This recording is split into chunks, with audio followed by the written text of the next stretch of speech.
cortar los videos para que no salga. Sí, sí se puede. Ay, nada más que es un relajo, pero es la verdad. Muy bien, adelante. Se los pasamos a Denise. Ya sé, ahí que lo recorte Denise.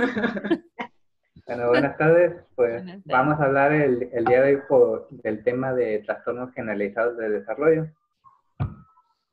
Pues iniciando con la definición, pues vamos a ver que van a ser un grupo de trastornos donde va a haber una alteración en algunos grupos de comportamiento del niño, tanto en la interacción social, comunicación y comportamiento. Estos trastornos van a afectar de forma simultánea a más de una de estas actividades y cada trastorno puede alterar de forma diferente, de mayor o menor medida, estas tres actividades. Tenemos que en el DSM-4 se clasifican los trastornos generalizados del desarrollo con 5 síndromes diferentes, lo que es el autismo, el síndrome de Asperger, la desintegrativa de la infancia, trastornos generalizados no especificados, el síndrome de Rett. Lo que viene siendo en el DSM-5 ya hay un cambio significativo en estos trastornos, ya descartando el síndrome de Rett de este grupo, ya que este tiene diferente fisiopatología y es más un trastorno neurológico que produce una pérdida progresiva de funciones neurológicas. Y los otros 4 se agruparon en un mismo trastorno debido a que sus características clínicas y sus criterios son muy parecidos, lo que evitaba que se hiciera un adecuado clasificación a la hora de ponerle el trastorno al niño. Ahora tenemos que el autismo va a ser una alteración en la interacción social junto con un déficit en la comunicación y también va a presentar actividades características del niño, por ejemplo, tener algún interés muy restringido que nada más se enfoque en una cosa y todo lo demás lo ignore. El síndrome de Asperger es muy parecido al autismo, nada más que va a presentar una preservación en lo que es el intelecto y en el lenguaje, por eso se llegó a considerar que era una forma de autismo con síntomas menos severos. El trastorno desintegrativo de la infancia, al igual que el síndrome de Asperger, se combinó con el autismo ya que sus características clínicas eran muy parecidas y no se podía clasificar bien. En el trastorno desintegrativo, el niño iniciaba la infancia con un normal desarrollo, con una evolución adecuada para la edad, pero al posterior a los 2 años empezaba a haber una regresión a lo que se había a las habilidades que se habían ganado y al final quedaba como un estado autista, por eso se decidió combinarlo. Y el trastorno generalizado del desarrollo no especificado se aplicaba cuando el niño no cumplía con los criterios clínicos del autismo y el síndrome de Asperger. Ahora, después del 2013, pues ya se cambió al DSM-5. Estos 4 trastornos ya se decidió unir en un solo trastorno, que es el trastorno del espectro autista. Este ya va a ser el único diagnóstico que se puede encontrar en la clasificación de trastornos generalizados del desarrollo. Vamos a tener, como ya les dije, afectado tres áreas de habilidad del niño, que son la comunicación, socialización y la cognición. Aparte, va a presentar presencia de unos patrones de conducta, ya sea conductas repetitivas, que el niño repita mucho una acción, como haciéndolo como un ritual y conductas estereotipadas. Por ejemplo, aquí les puse una tabla comparativa entre el DSM-4, que manejaba todavía con un trastorno autista, y el DSM-5, que ya fue cuando se integró todos los síntomas y se dejó como el trastorno del espectro autista. En el DSM-4 vamos a tener alteraciones en la interacción social, comunicación, comportamiento, y vemos al final que era la dificultad que se presentaba al momento de dar ese diagnóstico era diferenciar entre los cinco trastornos que ahorita les comenté. Y en el DSM-5 hay una diferenciación que ya en vez de alteraciones vamos a ver deficiencias, ya que no hay una alteración en sí, sino que hay el niño no batalla más en expresar lo que son las emociones, la comunicación, y también va a batallar más en desarrollar y en mantener cómo se lleva una comprensión de una relación de amistad, de familia. Es más una dificultad para expresar que una alteración. Y una cosa que no planteaba el DSM-4, se le agregó lo que son los patrones receptivos, el comportamiento y las patrones características que ahorita les voy a describir.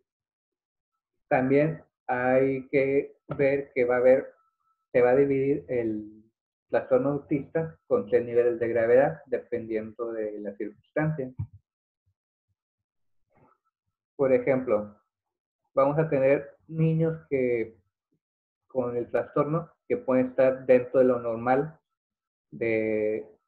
a pesar de tener espectro autista, pueden tener una adecuada o una comunicación social que no interfiera con sus actividades. Por ejemplo, puede ser nada más un poco aislado. En el caso de la severidad, ya en el grado 1, vamos a ver que el niño ya empieza con una significativa dificultad en la comunicación social y con comportamientos que ya van a empezar a interferir sus actividades. En el grado 2 ya se empieza con un marcado déficit en la comunicación. Ya va a haber respuestas muy reducidas al momento de que haber una conversación, estando socializando, ya va a ser menos. Y sus comportamientos ya tienen una interferencia, ya son inflexibles y dificultad de que cambio de foco. ¿Qué se refiere a eso? Que ellos ya va a ser muy difícil llamar su atención y son muy inflexibles al momento de que ya tienen su rutina y es muy difícil que las cambien. En el grado 3 ya están aislados y hay una mínima o nula comunicación social. Aparte de su comportamiento, ya hay una marcada interferencia en la vida diaria. Igual va a haber, sus rutinas van a ser muy inflexibles y si le cambias algo de esta rutina, pueden enojarse, pueden desencadenar una alteración en él, ya que es como un estrés muy intenso para ellos. En la epidemiología, por lo mismo que se cambió la definición del trastorno y el DSM-5 salió en el 2013, hay muy poca literatura. Lo que logré encontrar es de que a nivel mundial hay un niño de cada 160 va a tener este trastorno, que estaría siendo como el 0.5%. En Estados Unidos, uno de cada 68 niños, que sería el 1.5%. Y en México, en un artículo que se realizó en León, sería uno de cada 115 niños que estarían en esta condición, que sería aproximadamente en nuestro país el 0.8%. En lo que es el caso de Nuevo León, pues no encontré ninguna cifra reciente, todo se basaba en el artículo de León. Ahora, esta enfermedad pues, va a tener una evolución. Al principio, pues como les dije, el niño va a tener los primeros un desarrollo normal, teniendo las habilidades, la comunicación, típica de un niño. Sin embargo, la enfermedad va a comenzar en los primeros años de la infancia. Va a presentar síntomas el niño durante el primer año y otra cantidad va a presentar lo que es una presentación tardía. Los niños van a desarrollarse de forma normal y van a presentar un periodo de regresión entre el año y medio y los 2 años de edad. Van a empezar los síntomas del autismo. Dentro de los factores de riesgo, podemos encontrar que esta enfermedad le va a dar a los hombres más frecuentemente, en una relación de a 4:1 a la mujer, y los antecedentes familiares. Si una familia ya tuvo un niño que se diagnosticó con un trastorno del espectro autista, el siguiente hijo que tengan va a tener más probabilidades de que vuelva a tener el mismo trastorno. También lo que es la edad prematura, se ha hecho estudios y concluyeron que mientras más prematuro sea el niño, menor de 26 semanas de gestación, va a haber un desarrollo neurológico deficiente y es lo que va a provocar el trastorno. Y hay estudios también que la edad de los padres va a tener una relación directa a que el niño pueda presentar alguno de esos trastornos. ¿A qué te referirías en ese último punto? ¿Cómo? ¿A qué te referirías en ese último punto de edad de los padres? O sea, todavía no está confirmado el 100%, todavía está en investigación, pero hay unos estudios donde dice que mientras mayor sea la edad de los padres, no se desconoce la razón, pero ha habido mayor incidencia en que los niños tengan el síndrome del trastorno del espectro autista. De hecho, Ajá.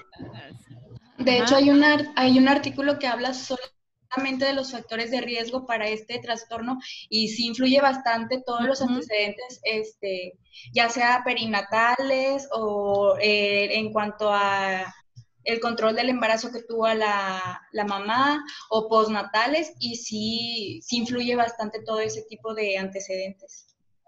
Así es. ¿Tú has leído algo, Sergio, de la edad de los padres? No, de hecho, por eso me llamó la atención. Ah, Había ok. leído que lo que es en cuanto a lo que es el diagnóstico, que ha habido aumento de casos en años recientes. Sí, mucho. De hecho, también lo que me llamó la atención es que precisamente decían, se había valorado 2 posibilidades de por qué había aumentado. Unos asumían que la vacunación, otros asumían que algún tipo de toxina. Pero lo que concluyeron en ambos estudios es que realmente parece que ha mejorado la técnica para diagnóstico y por eso es que hay más casos, más que por los 2 anteriores. Así es, ok. También otra de las causas de que por qué ha aumentado en los números de casos es de porque ahora el niño que tiene el espectro autista puede pasar desapercibido si el ambiente en el que vive no es desafiante, o sea, sus capacidades que ha aprendido son suficientes para llevar la vida diaria que en ese momento tenga. Ahorita como la vida diaria pues es más llevarlos a la escuela, educación, no como antes que se enfocaban directamente a trabajar casi desde muy pequeños, pues ya es más fácil distinguir los que tienen algún problema de conducta o de interacción social por el mismo entorno que ya ha cambiado. Bueno, ahí siguiendo, vamos a ver en el niño síntomas característicos en lo que es la comunicación y la interacción. Vamos a ver a un niño que es muy raro que haga contacto visual. Cuando le estemos hablando no nos va a ver o no va a escuchar lo que le decimos. Si el niño ya es un poco más grande, pues va a ser raro que comparta sus cosas o que quiera compartir las actividades que a él le gustan. Va a ser difícil captar su atención, van a estar sumergidos en su propio mundo, con muy poco enfocados en alguna cosa o con muy poca comunicación hacia nosotros. En dado caso que el niño pueda mantener conversaciones, pues puede estar hablando con él y al siguiente segundo se va o se pone a hacer otras cosas, no va a batallar para poder conversar. Y También, en dado caso que el niño puede estar hablando durante un largo tiempo del tema que le guste, no te va a dejar participar, no te va a dejar opinar, nada más él va a seguir hablando, aún aunque no estés poniendo atención o ya estés haciendo otra cosa, el niño va a seguir hablando del tema que le gusta. Es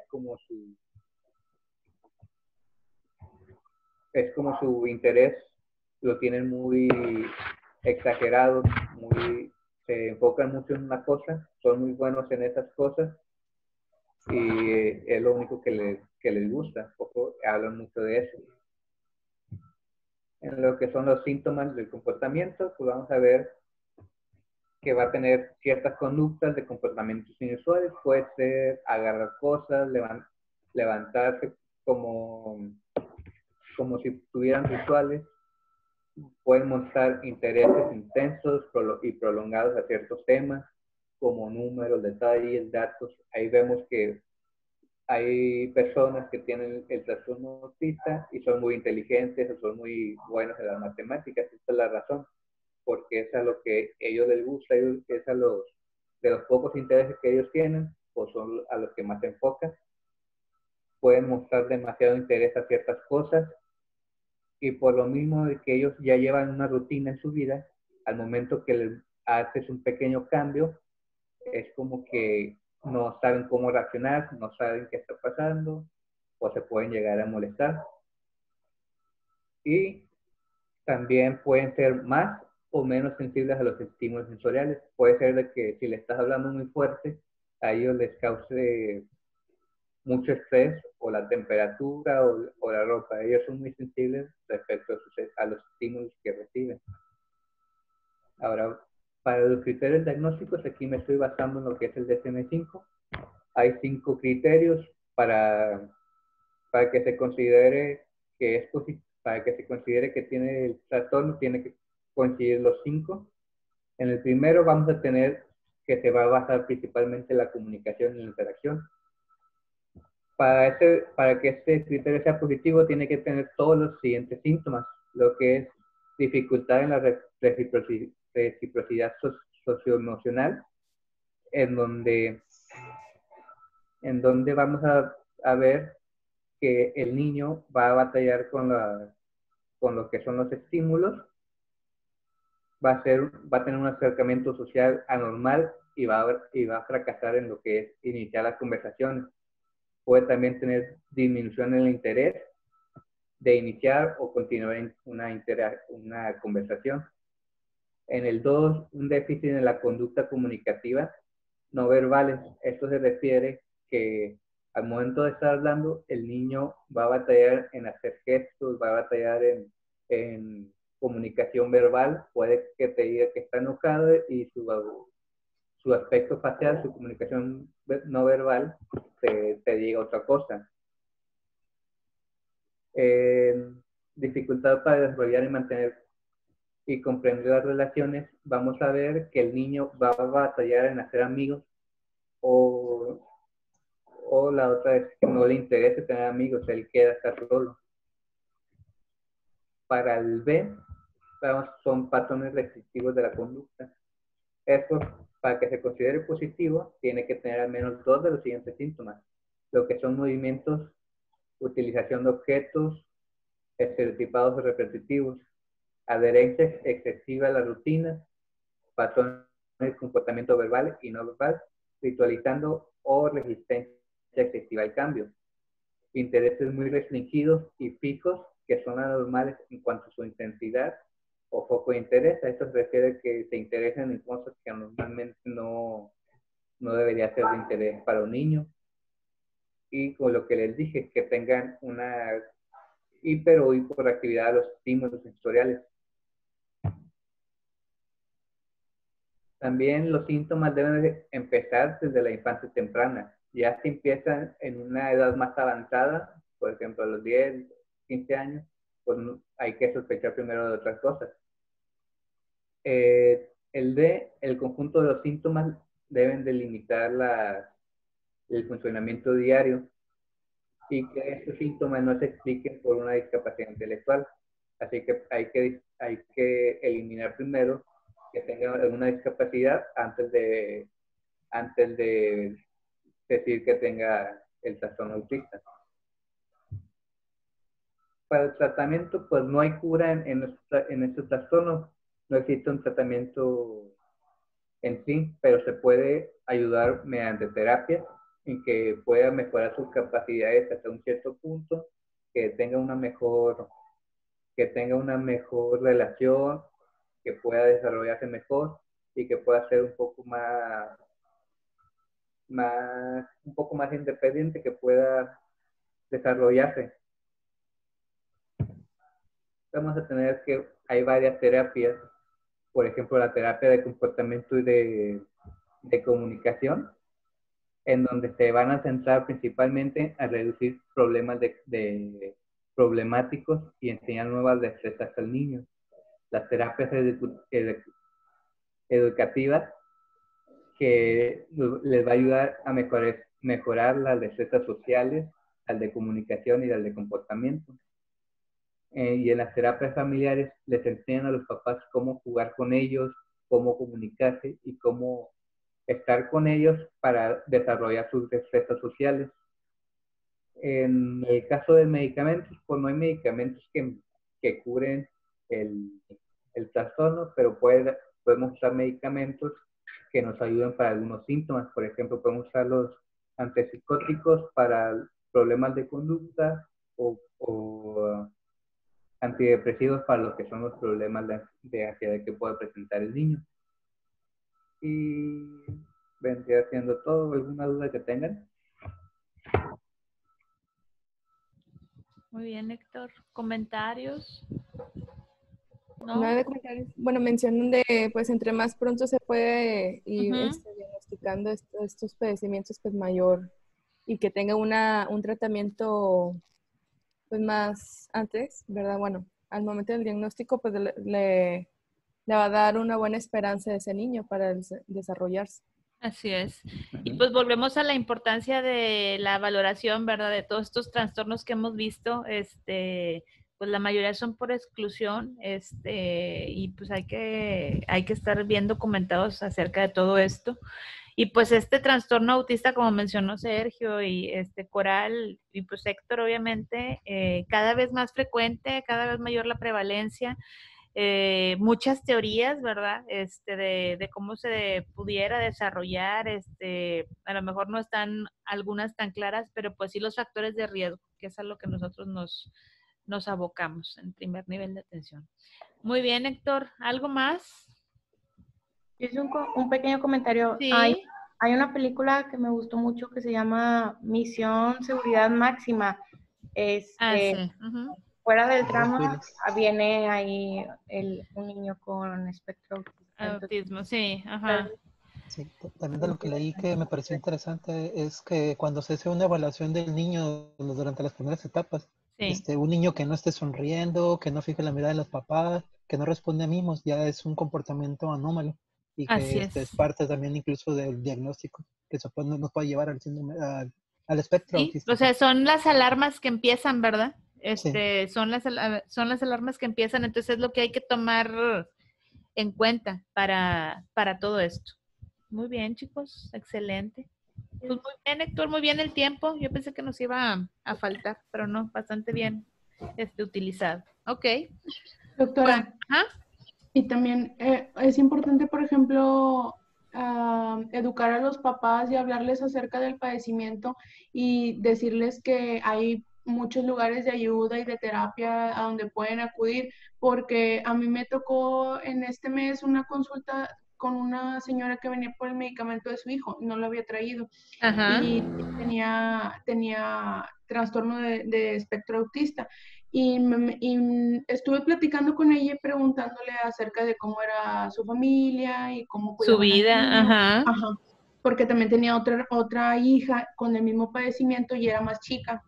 Entonces, a ella le preocupaba más el niño porque decía que estaba en plena adolescencia y que había empezado a tener diferentes estados de humor y que ya no se comportaba como el niño que era antes, y que le habían explicado que también era por la cuestión hormonal, que iba a tener diferentes estados de ánimo, etc.